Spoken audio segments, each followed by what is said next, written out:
Hello YouTube and welcome to Mount MoGraph. My name is Matt and this channel is going to be all about motion graphics and a couple different programs. This is my first tutorial, so I'm sure I'll get better with time, but this one is probably going to suck a little bit. Anyway, just so everyone knows that this is going to be a little bit of a simple tutorial. I should say summit because I have a mountain theme channel and it sounds awesome. It is going to be a little bit more simple, so I'm going to try to take my time and make sure everyone knows all the shortcuts and blah blah blah, all the simple little stuff. If you're a more advanced user, I recommend not watching this video. Anyway, let's jump into it. Here is what we're going to be going over today. Just 1 second while it opens. Yeah, so Summit 1, it's going to be called Intro to Motion Graphics. So let's go ahead and take a look at what we'll be making today. Alright, so we have a very exciting circle that bounces and morphs into a square with some sparks flying off of it. Let's watch that one more time. And as you can see, it is not the most exciting animation. However, there's some cool little I don't know, there's a cool little effects going on there that hopefully someone can maybe use for their own projects. So let's go ahead and jump into Adobe After Effects. And while it's opening, I am going to also throw out there that I'll be making some more advanced tutorials down the road. I mean Summit, you see what I did there? And it does sound awesome. So I will be making some more advanced summits down the road, like in Cinema 4D and RealFlow, and also some more stuff in After Effects. But I thought I would start with a nice introduction, and I don't know, just see how it goes, because I have never done a screencast before, so I'll do my best. Yeah, and I also do have a color scheme I'm going to be working with that I will throw in the description below. So just click that link if you would like to download the color scheme and work with the same one I will be using. So now that we're in Adobe After Effects, I am going to drag my color scheme into my project panel. I don't know why I jumped down there, that's pretty weird, but we will roll with it. So let's go ahead and create a new composition. You can either click this icon right here, or I like to use shortcuts, so I will be doing Command N on my keyboard to bring up my composition settings. Name your composition setting anything you want. I'm going to name mine Morph Bounce Original, and you'll see why I'm calling it Original later. And let's go and set that up for a nice HD ratio. I like to work 1920 by 1080, 16 by 9, 30 frames per second, and set your animation up for 10 seconds. I like to give myself a little bit of extra time. I think the video turned out to only be maybe 4 or 5 seconds, but just it's good to give yourself a little extra room. So you can pick any color you want for the background layer. I like to always pick a kind of lighter gray. I don't know why, so go ahead and click OK, and we're going to see our composition is now in our project panel. So that's great. Let's go and create a new background layer. So there's two ways you can do it. You can either right click and go to New, Solid. You can either do that, or you can go and on your keyboard you can do Command Y, which also brings up your solid settings. So name this layer background. I just will call it BG, and that is great. So I already have my blue color picked, and just press OK. What I should have done is actually drag this into my composition and scale it down. So then when I go and I pick my color, I could have just used my eyedropper tool and picked blue. Wow, I did it. Alright, so let's get this off the screen, and we will begin our animation. So let's start by creating a circle. What I am going to do is show you my cool way of creating a circle with an anchor point that's right in the middle. It sounds really easy, but if you're a user of After Effects, you probably know your anchor points are always all over the place. So go up into your tool panel up top, right up here, and you can either click and hold to bring up your drop-down menu of your different tool types, I guess, or you can cycle through them all by pressing Q on your keyboard. And as you can see, our objects are now changing. So we're going to go ahead and settle on our ellipse tool. I think I said that right. Let's call it an oval. All right, so select your oval tool and double click it. What this is going to do, if it does it correctly, why the hell is it not working? All right, let's try this again. So you double click your tool. I don't know what's going on with my After Effects today. If you double click your tool, it's going to create an object that is exactly the size of your composition. And we are working in a 1920 by 1080 ratio. So as you can see, our oval is indeed an oval, but we need to make it a circle. Now, what are we going to do? On your shape layer, let's go ahead and press enter and call it circle. So now that on our circle shape layer, which is still an oval, we are going to twirl down our ellipse 1 path options and go to ellipse path. Okay, so the size, as you can see, is 1920 by 1080, which is also our composition settings, but we do not want that. And why is that?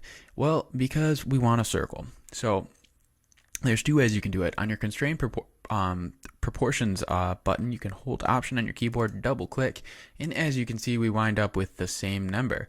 Additionally, you can just unclick that and type in the number you want, but I like doing this because I love shortcuts. All right, I don't know, I'm zooming in. Yeah, this is going to be a crazy tutorial, as you can probably tell. So let's make the circle a little bit smaller. I don't know, let's go like 400 by 400. Maybe even 300 by 300. All right, and since our constraint proportions icon is clicked, they're going to change at the same time. All right, so now that we have our awesome circle with an anchor point that is dead center of our object, we are going to begin our animation. So let's actually scale that down. Press S on your keyboard to bring up your scale properties and just make that a little bit smaller. And I don't know, I put mine at 82. You can do whatever you guys want. All right, so select your shape layer and press P on your keyboard to bring up your position properties. Also zoom in on your timeline a little bit. You can use this tool right here, or you can, yeah, let's go with that. There's some other ways to do it, but this is probably easiest because I might have a different mouse than you. All right, so we're going to zoom in a little bit on our timeline so we're not at that 10-second length, and we're going to set our work area to 3 seconds. What is a work area? Well, it's going to be an area that is, oh, well, let me actually zoom out and show you. So right now our work area is this bar right here, and it's selected all 10 seconds. So if we play our animation, it's going to play 10 seconds and then restart. But we want to make our work area a little bit less. An easy way to do that is on your keyboard, you can press N. Now what this does is move your out point for your work area to wherever your time indicator is. So if I move that to here, you know, as you can see, it changes. But let's go ahead and set it to 3 seconds. Additionally, you can also press B on your keyboard to set the end point, but we want that at 0 seconds. So drag your time indicator to 0 seconds and press B on your keyboard. So now we have a 3-second loop, and as you can see, the timeline is going to go through and just keep replaying our 3-second loop, which is fantastic. So like I was saying, let's begin our animation. Select your shape layer, and we are going to move it. Okay, well, let's actually zoom in and go to, I guess, frame 24. It doesn't really matter. It's all about what looks great to you guys. So, or I don't know, let's set it to 19. Whatever. Let's go crazy today. We're going to move our circle a little bit down on the screen. We don't want it dead center. There's two ways, well, there's more than two ways, but you can either just drag it with your mouse and set it wherever the heck you want. Command Z on the keyboard to undo, of course, or you can click and while you're dragging, hold shift, and it's going to move exactly on that plane. Likewise, it'll see how it's kind of locked into position. So if you're holding shift and you're dragging, it's going to stay locked onto the X or Y axis. I don't know. So you can either do that, or what I like to do is just use our position properties and drag it down, because that is easiest for me, at least. So that's how I do it. You don't have to do it like that. So let's set a keyframe by clicking the stopwatch right here. And as you can see, we get our keyframe that pops up in our timeline, which is a yellow diamond. All right, so now that we have our keyframe for our first position, let's go to 0 on our timeline, and we are going to move this so it kind of falls on the screen, and this is going to be the floor, so that's going to be where it bounces. So on your Y properties, let's move this off the screen. Oh gosh, craziness is happening today. Mount Mulgraph, all about the crazy. What the heck is going on? You guys are probably like, wow, dislike this video. But anyway, we have the circle, as you can see, off the screen, And if we drag forward on our timeline, it's going to move down onto the floor, quote unquote, and we are going to need it to bounce back up. So one of the rules that I like to always work with is if an object is bouncing especially, obviously the second bounce is going to be half the distance between its original bounce. So as you can see, I'm going to go ahead and lock this background layer so I don't keep clicking it like an idiot. All right, so we're on our circle shape layer. It bounces and hits the ground, and obviously it's going to travel not quite all the way to the same height because we're not on Mars and it doesn't have that kind of gravity. So on your timeline, move it to maybe roughly between the two different keyframe points, and we are going to automatically set a keyframe because we did click our stopwatch here, which is great. Another quick little tip is you can press J or K on your keyboard to go to the previous or following keyframe on your timeline, which is like kind of a quick overview to what you've been doing. Okay, so we are at our first bounce, so it's already hit the ground, bounced into the air, and we want it to hit the ground again. So what we can do is either go and kind of guesstimate where we want the floor to be, or we can go to this keyframe and kind of see what the number is, 774, and type it in. But let's save some time, and we are going to copy this keyframe and paste it because that is something you can do in Adobe After Effects. So you can do Command C on your keyboard and Command V, and that is going to paste it wherever your timeline indicator is. So, I mean, if I was to undo that and I press paste again, and it's down there, as you can see, it kind of moves to that position. So I'm going to go and click and drag and just move it to wherever the heck I want, which can be right here. Additionally, you can go into your top menu and go edit, copy, or edit paste right there. If you do not like if you do not like keyboard shortcuts. So a shortcut to play, oh gosh, you guys hate me. A shortcut to play our animation is going to be space. So on your keyboard, just go ahead and press space.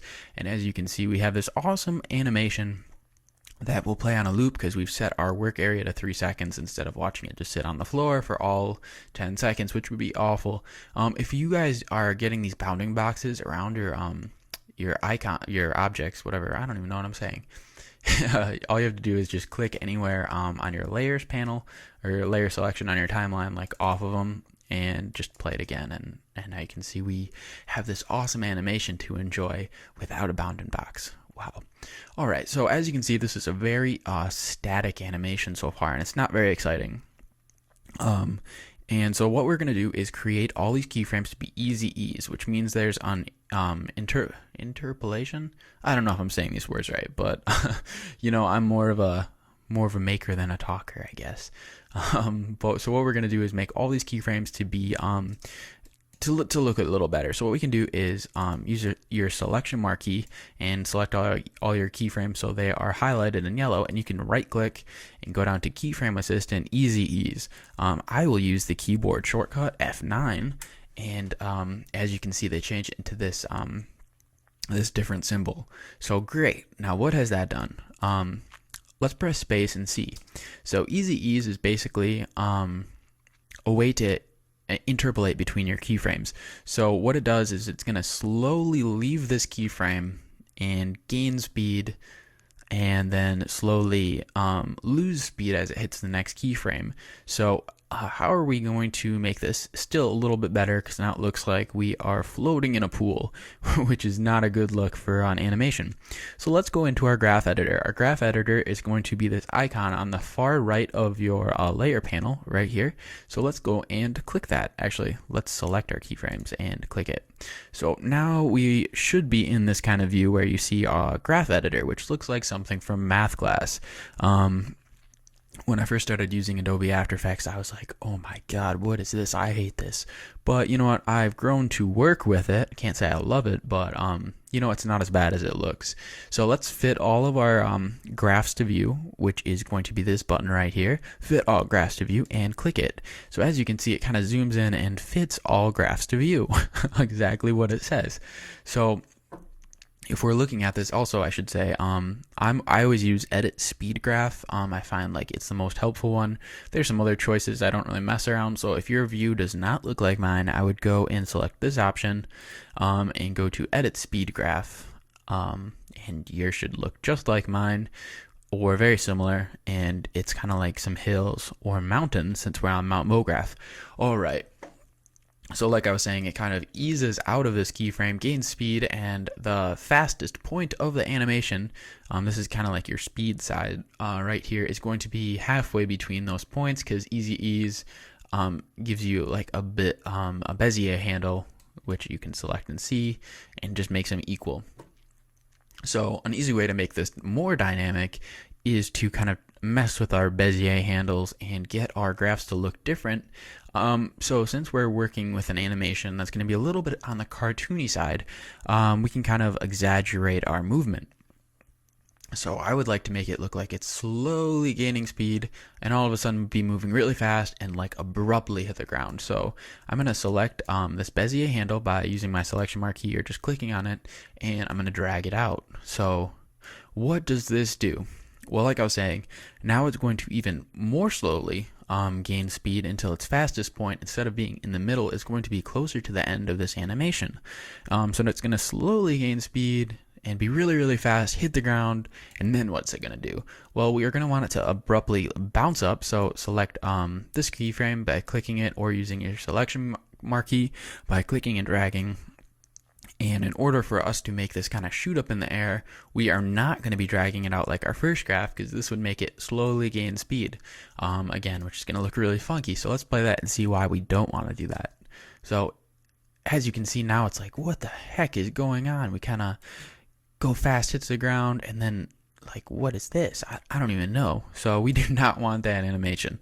So grab your Bezier handle for this keyframe, and we're going to actually drag it closer in towards it, and you get a different shape. And additionally, we're going to drag this Bezier handle out more, and now we're going to have slow speed. It's going to be really fast, hit the ground, shoot into the air, and then slowly lose speed as it hits this keyframe. That's going to give it that like feeling of floating, which is what we want for this kind of animation.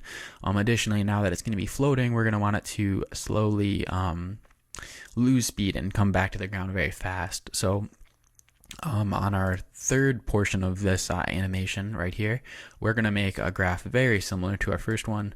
So just drag out your Bezier handle, select it if you can. Apparently I cannot, and just drag it like this. Maybe drag this one in a little bit, and let's click out of our graph editor, because I'm just going to guess and say this is going to look fine. This isn't the greatest animation.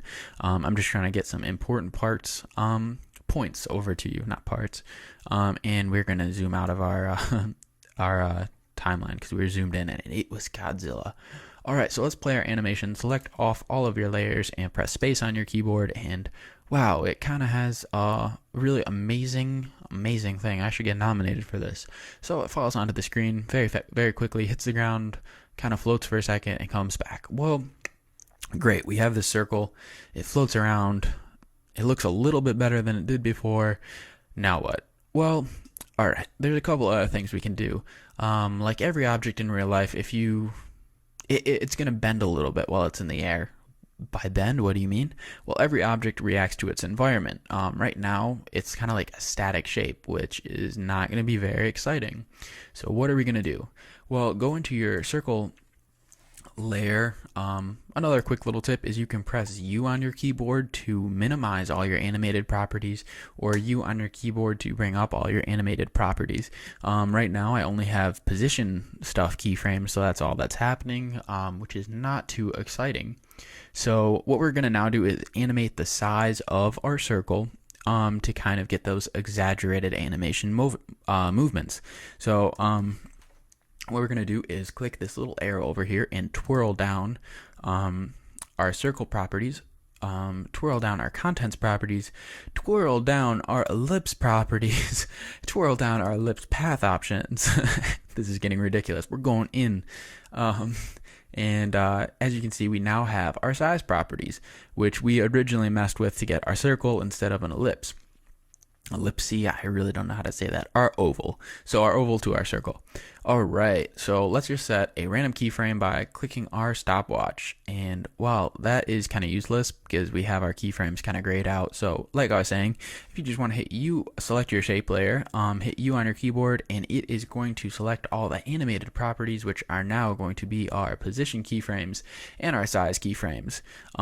So when do we want our circle to be a perfect circle? Well, I would say when it's on that second bounce when it's kind of floating in the air. So you can select your keyframe with your selection marquee or simply click it, and we're going to drag it to where our time indicator is, and also zoom in a little bit if you do not have the same view as I do. All right. So now that we have our keyframe here, let's start messing around with the shape. What I would like to do is make it kind of like an egg shape as it's dropping, to make it look like it's falling faster, and then as it hits the ground, kind of squash. This is going to be called squash and stretch, which is kind of like a rule of animation, I guess you'd say. So you can see our circle right up here. It's off of our background, but we can still see what we're doing to it. So click or unclick your constrain proportions icon right here, and we are going to mess with the X size. So as you can see, you can drag it out or drag it in, and we have I don't know, we have a different shape. I'm the worst play-by-play announcer ever.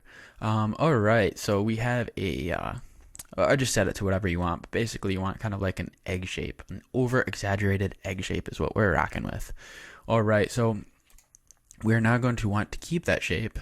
See how it kind of comes in, and it's going to eventually change into a perfect circle, but it starts with this kind of oval shape, and we're going to want to keep that oval shape till right before it hits the floor. So we're going to copy our keyframe just like we did before by doing Command C on our keyboard, or going up into our menu options and going edit, copy, but let's go Command C because I'm sure that's what everyone's going to do. So let's go Command C, set your timeline indicator maybe like a couple of frames before your position. Oh gosh. Your position where it's going to hit the floor, and press Command V to paste it where our time indicator is, and then go forward. You can do that with the RJ or K shortcut that we talked about before, which works between different properties on your size and position. And so we're going to go to right when it hits the floor, and we're going to kind of squash this shape, which would be messing with our Y options. So let's make it look like a pancake. Maybe scale this up a little bit more to kind of get that exaggerated motion. And then it's going to come up into a perfect circle. And then let's have it kind of squash back into that pancake shape. And we are going to do that by selecting this keyframe right here. Command C on your keyboard to copy. Command V on your keyboard to paste. And then it's going to paste right where your time indicator is, as I have kept saying. All right, so do you guys want to watch this animation? I think we should, and let's see how this is looking. As you can see, there's kind of there's some funky movement going on that we are going to fix. It's kind of amusing at the very least. Yeah, that is pretty weird. That is pretty weird. And you know what I think it actually is we should probably take this keyframe right here and copy that as well, just so it has that kind of what the heck is going on? Yeah, so it comes into that, and it's gonna have that same kind of falling motion to it, and maybe drag this one back a little bit. I don't know, I'm just messing around right now. So let's select all of our keyframes and make them easy ease. Normally I don't like to keep the standard easy ease, but for our purposes this is going to work great this time around. So you can go to right click keyframe assistant easy ease, or press F9 on your keyboard. So F9 on my keyboard, and let's see what this is looking like. And also let's make it start like this, and just move your position, because I always hate it when animations like start as soon as you open a video. So we're actually going to move it so it begins falling kind of like 2 or 3 frames into our animation, and then goes through it. So let's take a look. I hope it doesn't suck, because this is pretty easy. All right, so as you can see, we have this very exciting animation. You know, Wow, so we have a bouncing circle. However, as you can, I hope you guys can tell, what's different about this is it's not like that static motion. It kind of seems to have some life to it, with the squash and stretch. And like I said, this is like just a brief overview of what you can do, and I hope you can apply this to your own animations. Like if you feel like it, you can drag this out. You can use your selection marquee, which is a click and drag any keyframes you want, and kind of move the position. If you're not liking the timing, or so now it looks like it hangs in the air a little bit longer. Okay, great. Now, how are we going to change our circle into a square? Well, this is actually kind of cool. I don't know if this is the easiest way or best way, but this is kind of the way that works for me. So we are going to go with it. At least I am, and you can maybe click off the video and be like, I hate you. Or you can stay with this, and we are going to make it. So one of the things I do not like about After Effects, there's not a lot. I'm sorry, I'm not ripping on After Effects. I love it. Is how are we going to make this layer stop right there? Like I don't want to see this anymore after a second and 21 frames, and it just doesn't go away. So I can zoom out, I can put my mouse over here till I get this little arrow, and I can drag it back, which is great. It does get the job done. What I like to do is actually just zoom in to where I want it to cut, and on my keyboard do Shift Command D, and what that's going to do is split the layer where my time indicator is, and then I just always delete it, and then look, I have it cut exactly where I want, which is great. Okay, so let's go and make our square. Let's see, how are we going to do this? Okay, so go up to your toolbar and select your rectangle, or you can cycle through like we were talking about before with your Q to get your rectangle. This is going to be very similar to how we did our circle, and just double click, and as you can see, it's going to size itself to its composition. We're going to go and click this, press enter on your keyboard to rename it, and we're going to call it square, or actually, why not square? I'm just kidding. Not even funny.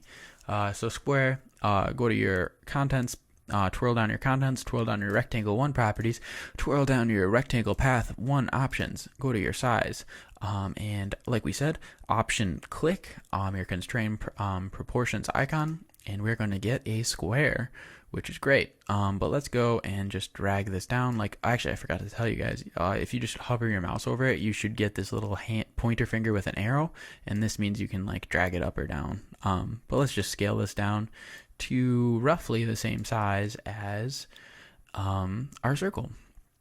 Another helpful little hint is if you press T on your keyboard, that brings up your opacity options, and this is great when you're trying to like match the size of an object to another one. So just make that, I don't know, like 66, and now let's bring up, so we're gonna what the heck am I saying? Alright, so we're gonna go back and twirl down our contents, rectangle 1, path 1, and we're back at our size.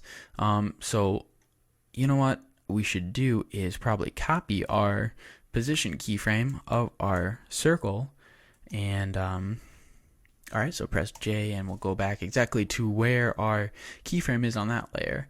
And so since our anchor point for this is in the exact middle of the object, and our anchor point for this is in the exact middle of the object, what we can do is simply do Command V on our keyboard, and it is going to not paste where I want it to. Let me select that again and press, oh wait, sorry, yeah, U, to maximize our animated properties. And as you can see, our position is correct.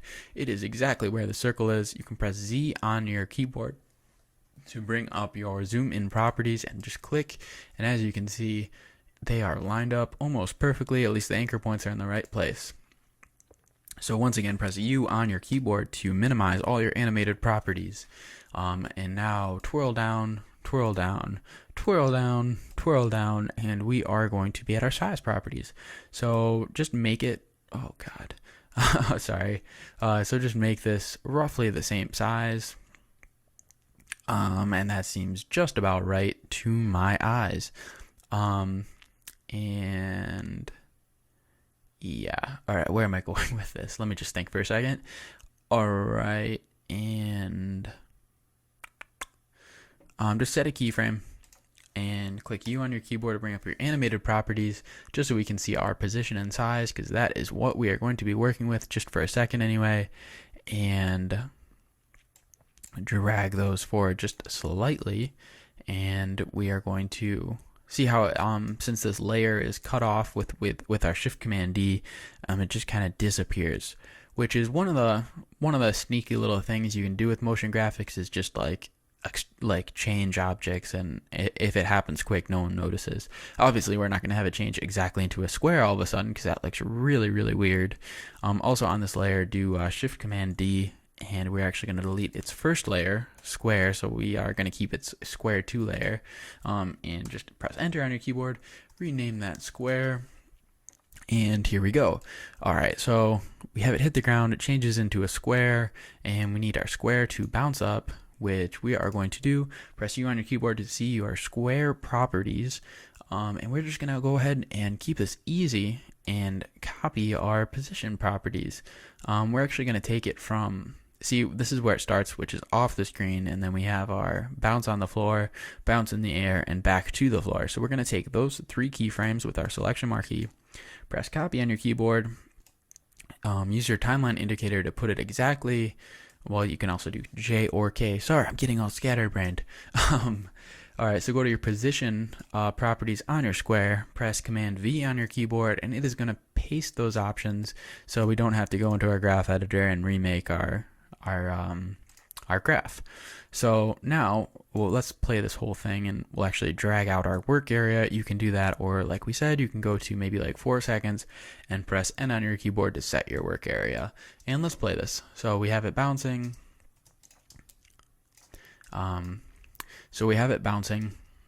Hits the ground, and it changes into a square, which is very abrupt and very sudden and doesn't look very good, but we're going to fix that right now.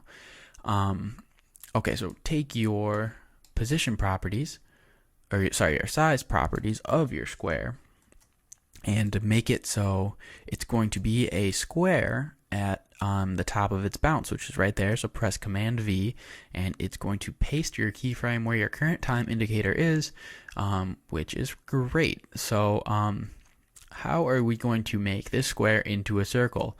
Well, an interesting thing about After Effects is there are additional properties you can add to certain shape layers. And in our case, we're going to go ahead and click Add, which is right here on our layer panel, and bring up a couple more options. What we're going to want to add is round corners. And round corners is kind of a cool little perk of working in After Effects. And what this is going to do is actually go forward, to this keyframe, the top of our bounce, and just set our radius to 0 actually right off the bat, and wait for your mouse arrow thing to come up and drag that back to 0. So what our radius is going to do is, I'm actually going to zoom in to show you guys. Command Z on your, or not Command Z, Z on your keyboard to bring up your zoom properties. Additionally, while you're zooming in, you can press Alt or Option on a Mac and zoom out. So as you can see, we have that going on. And to bring up the hand tool is to hold space while you have your composition panel selected, and you can drag around your view. Okay. So where was I? All right, radius. So let's see what radius does. If we really crank this up, well, it changes into a circle, because this is gonna slowly round our edges of our shape. And if we crank it up all the way, we wind up with this perfect circle, which is absolutely awesome. So let's see. Let's set it to, I don't know, whatever you guys want that will make it a circle. I'm not sure what that would be for you guys. Mine seems to be a perfect circle around 250. So now let's drag this keyframe back to our original position, and mouse press space on your keyboard to bring up your hand tool and drag around. This looks like an eye, but yeah. So we also need to now mess around with our size properties, which is going to be under our rectangle 1 area, twirl down rectangle 1 path, and we're going to unclick our constrain proportions icon, since we do not want the perfect circle right there, and just deform it a little bit till it matches a very similar shape, which for me is about 151. And great. So now if we're going to do our bounce, it's almost not noticeable. So I'm going to zoom back out for you guys and let's play that again. So aside from the opacity, it's really hard to tell when your object changes, at least on this original bounce, which is cool because that's what we want. I think what we need to do is now mess with our rotation. I think that's what I did in the original video. I really don't remember. I threw that together pretty quick. Additionally, you can also use your hand tool on your timeline if you have a small little screen like me and you just kind of want to zoom around and see what's up. This is like the worst YouTube video ever. I promise I'll get better with these tutorials as time goes on. This is my first one ever. Alright, so we have our shape changing into a square, which looks pretty cool, I guess. This is a little different. So let's go to our square on our layer panel and press R on our keyboard, and that's going to bring up our rotation properties. So just click the rotation tool, set a keyframe, and now select your square layer, press U on your keyboard to bring up all your animated properties like we keep saying. And actually, let's go ahead and make these into easy ease. So you can press F9 on your keyboard or right click, go down to keyframe assistant, easy ease. I'm going to press F9 like I have every other time. And once again, for our purposes, we don't really need to mess around with our graph editor. This change is going to be fine. Also, let's press T on our keyboard to bring up our opacity and change that back up to 100% because we would like to not have that weird opacity deal going on anymore since we are getting into our final animation. So make sure that's 100%. Press U on our keyboard to bring up our animated properties. And we are going to move our rotation keyframe to be perfectly at 0 degrees at the top of our bounce, and at our beginning of our bounce, maybe make this like, you can just guess, try to make it so it is a full turn. So whether it's 360 degrees or 180 degrees, you want it to still hit at the right point. So I'm going to go and set mine to maybe like 180 degrees. I don't know. I'm just we're just seeing what's going on. I didn't really have this planned out. In hindsight, I probably should have had an idea of what I was going to talk about before I made this video, which I did not. So now as it bounces up, it kind of spins into position, which, I don't know, this looks kind of cool. We're going to work with this a little bit more. As it gets into its position right here, we would like it to spin again as it comes to the ground and hits the ground. So this is really easy. All we have to do is, I think I set it to negative. So just set this to maybe 90 degrees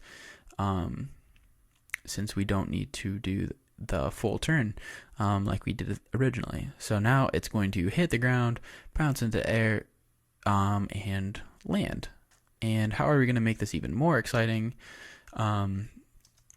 We are actually going to do an easy ease. So you can right click, go down to keyframe assistant, easy ease, or on your keyboard press F9. I feel like I keep saying the same thing. And this time we are going to go into our graph editor, which is at the top of our layer panel on this icon right here, far right. Click that, and we are once again into our math class view, which everyone loves. And we're going to go fit all graphs to view, which is this button right here, and get an idea of what's going on. Once again, this side right here does represent our speed, and we kind of want to give this a cool feel, like a very animated feel. And so, what you can do, press V to bring up your mouse if you're still in the zoom tool like I was. And once again, the hand tool does work in this view. Select your first keyframe. I'm kind of losing my words right here. I'm going to go get some water in a second. And we're just going to drag out our Bezier handle and give it kind of that super animated feel where it's going to slowly gain speed and then all of a sudden flip into position. Very exciting. And then we actually, this time, what we're going to want to do is really make it look exaggerated. So we're going to drag this out a ton. So it's gonna like slowly leave this position, and oh, it's not gonna make it, and then all of a sudden it flips just in time to hit the ground. And you can also drag this Bezier handle back a little bit so it's even more sudden. Click out of your graph editor by clicking this button right here. I don't know, zoom out a little bit so we can see what we've done. Go back to the beginning of your animation. Another little helpful hint is if your time indicator is somewhere else and you want to get back to the beginning very quick, you can just press home on your keyboard and that will go to the beginning of your animation. So let's press space on our keyboard and see what we've done. I'm going to fit this up to 100% and let's see what we've made. Well, that looks pretty funky. We might mess with that a little bit more, but this is, yeah, that's probably not gonna work. All right, well, let me go get some water. I'll come back in just a second, and we will finish up this Mount MoGraph tutorial, Intro to Motion Graphics. I'm sorry this is dragged out so long. I will try to get my stuff together for future tutorials. Hit a like if you have liked how far this is. I don't know, just where this is going, and I'll be back in 1 second and we will continue on with this. So I'm just going to pause this for now and I'll be right back. Wow, I just saw the time for this, and this is 40 minutes and 49 seconds of recording time to make a circle bounce into a square. I hope at least along the way someone somewhere has learned something, and I'm not even sure what the limit is on YouTube for lengths of videos, but let's just fix this funky little fast spin that we have happen here where it spins way too quick, and I will make a part 2 and upload that separately just so we don't go over a limit. And this has already been a pretty long video and I'm sure everyone is like sick of this. So let's zoom into our timeline. And we're going to have to change 2 properties to get our circle to not spin like a psycho into its square. And, you know, like this half of the animation is fine, I think. And we just don't want that such a fast rotation. I think it looks a little funky. So just change this to 100 or to 90 degrees, negative 90 degrees instead of negative 180. And obviously this is going to look a little goofy right off the bat because now it doesn't match up perfectly. How are we going to fix that? Well, it's quite easy. First, go into your opacity properties, press T on your keyboard to bring up your opacity properties on your square layer, and just turn this down like we did before just to see what's going on. Okay, so press U on your keyboard to bring up your animated properties, which as you can see pop right up, maximizes them, and let's mess with our size because right now we do not want this craziness that is happening right now. And so all we have to do is just instead kind of switch these, you know, like we'll just drag our X properties. This is backwards, so since it's rotated, so our X properties are actually our Y properties currently, just with our view. Change this down to 150, and we're just going to scale up our Y properties, which are actually our X properties right now. Get your bounding box to look about right, and that is our little fix for this portion of the animation. So click off all your layers in your timeline right here, and we're going to go and fit our composition to view, fit up to 100%, and let's play our animation with the little fix. So it bounces, hits the ground, turns into that crap, which actually it looks like we have one more property to change. This is not this is not what we want to see. You know, that looks pretty awesomely weird. Maybe we'll keep it. No, I'm just kidding. Let's switch that. So all we have to do is you can press J or K on your keyboard to go back between your keyframes in that kind of fast view. Now at the top of our animation, what is wrong? Well, it's going to be that this property is not changed. So let's change that to 150, get our perfect cube again, and now it should look much better. Kind of. I'm still not thrilled with this. Actually, let's make these both 282 as is what we need to do. Not 150. I was changing the wrong one once again, just so our square looks a little bit more believable. And there we go. So go to your opacity and change that up to 100%. Click off of it. Make sure your work area is set for where all your work is. Select all your layers by Command A in your timeline. Press U. And it'll either bring up all your animated properties or minimize them all. We'll minimize them and keep it nice and clean. Go back to the beginning of your animation. Click anywhere you want and press home on your keyboard, and let's watch our animation. So there we go. We have a circle that bounces a little bit more dynamically than normal and changes into a square. So that is going to be it for today. Make sure you hit click save on your animation, save this wherever you want, and I will be back with part 2 tomorrow most likely, and we'll be adding our cool shapes. Let me just play this video again so you guys remember.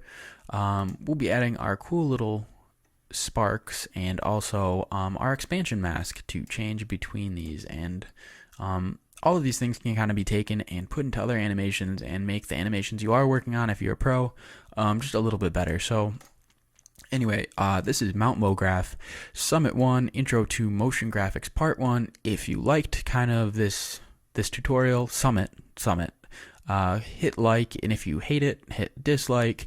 Hopefully I get better with time. So thanks for checking out my videos. This is Matt with Mount MoGraph, and I will be back shortly with part 2. Thanks again.